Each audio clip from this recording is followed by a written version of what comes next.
G.R. काढताना दोन्ही उपमुख्यमंत्री नव्हते असं महत्त्वाचं विधान केलंय संजय राऊतांनी। मुख्यमंत्र्यांनी शिंदेंना दूर का ठेवलं, मुख्यमंत्र्यांनी विचारायला हवं असं त्यांनी म्हटलेलं आहे। जरांगेंनी माघार घेऊ नये असं काहींना वाटत होतं असं राऊतांनी म्हटलंय। मंत्रिमंडळातील काहींना माघार घेऊ नये असं वाटत होतं असा टोला राऊतांनी लगावलेला आहे। आंदोलनाचा राजकीय फायदा घेण्याचा काहींचा प्रयत्न होता, सरकार अस्थिर करण्याचाही काहींचा प्रयत्न होता, अशी टोलेबाजी आता खासदार संजय राऊतांनी केलेली आहे। पण दोन्ही उपमुख्यमंत्र्यांना बाजूला ठेवलं, दोन्ही मराठा चेहरे होते। हे फडणवीस साहेबांना विचारलं पाहिजे तुम्ही, त्यांची राजकीय स्ट्रॅटेजी काय होती, खास करून शिंदेना दूर ठेवणं।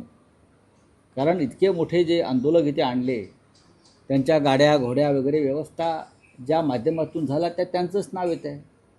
आणि त्यांचा मुख्य उद्देश हा आरक्षण देणे हा नव्हता, मिळवणं हा नव्हता, तर मुंबईमध्ये येऊन देवेंद्र फडणवीस यांच्यासमोर आव्हान उभं करणं हा होता। संघर्ष वाढवण्याचा प्रयत्न सरकारमधले काही घटक आजही करतायत। सरकारमधल्या काही घटकांची इच्छा होती की मनोज जरांगे पाटील यांनी माघार घेऊच नये आणि फडणवीस यांचं सरकार अडचणीत यावं।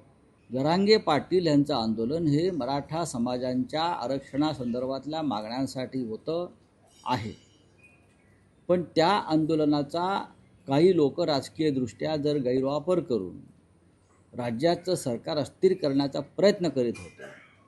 पण देवेंद्र फडणवीस यांनी उच्च न्यायालयाच्या निर्णयानंतर तात्काळ जी पावलं उचलली, त्यानंतर ज्यांना हे सर्व घडवायचं होतं त्यांच्या त्या संपूर्ण योजना बारगळल्या।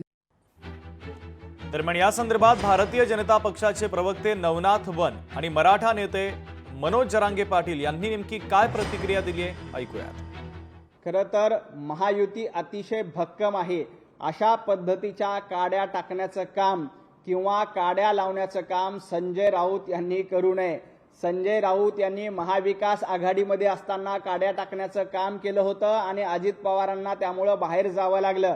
त्यामुळं अशा पद्धतीच्या काड्या टाकून महायुतीची बिघाडी होईल, महायुती कुठेतरी डळमळीत होईल असं जर का संजय राऊत यांना वाटत असेल तर संजय राऊत ते दिवा स्वप्न बघत आहेत। संजय राऊतांचं हे स्वप्न कधीच पूर्ण होणार नाही।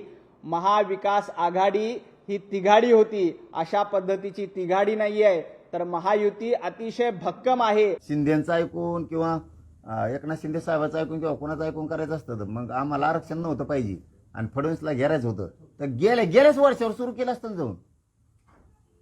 त्याला काय आरक्षण गेलं खड्ड्यात म्हणलं असतं। मला आरक्षणच पाहिजे, मी हे 2 वर्ष झालं सिद्ध करून दिलंय, मला राजकारण नाही पाहिजे। लोकशाही मराठी ऐका, पहा, जागरूक रहा।